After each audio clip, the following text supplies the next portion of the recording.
Hello મિત્રો, તો આજે અમે વરસાદ આવ્યો એટલે કે લાવ ખેતરમાં જઈએ. તો ખેતરમાં આંટો મારવા ગયા હતા. તો વરસાદે તો તમે જોઈ શકો છો, ખૂબ જ વરસાદ છે. રસ્તો પણ તમે જોઈ શકો છો. અમારો રસ્તો છે. ગયા તો એવું લાગ્યું કે અમારી મગફળીમાં કંઈ સારો પાક નહીં હોય, કેમ કે 10 દિવસ પહેલાં જે મગફળી વાવી એ તો સારી છે. બાકી 2 દિવસ પહેલાં જે મગફળી અમે પહેરી હતી એ મગફળીમાં અમને એવું લાગે છે કે ઉગી નહીં હોય.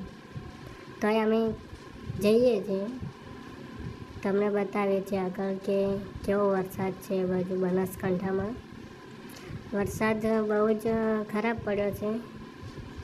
ઘણો એટલે બગાડો વરસાદ છે. આ તમે જોઈ શકો છો આગળ વિડીયોમાં.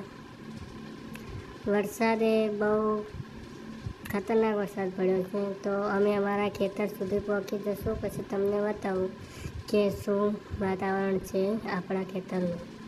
તો મિત્રો, અમે આપણા ખેતર તરફ પહોંચી ગયા. તો મગફળી પહેલાં ખેતરની તો સારી એવી છે. જ્યાં પાણી ભરાણું છે ત્યાં થોડીક એવું લાગે છે કે બળી ગઈ છે, પણ ઉપરના ભાગમાં તો સારી છે. તમે જુઓ કે મગફળી સારી છે. વરસાદ હવે રહી જાય, વધારે આવે નહીં તો સારું છે, નહીંતર ખેડૂતો પર શું ઈચ્છે. હવે આપણે લઈ જઈએ આપણા ખેતર તરફ. આપણા ખેતરમાં એટલું પાણી ભરાણું છે. આજ 2 દિવસ પહેલાંની પહેરેલી મગફળી છે કે તમે જોઈ શકો છો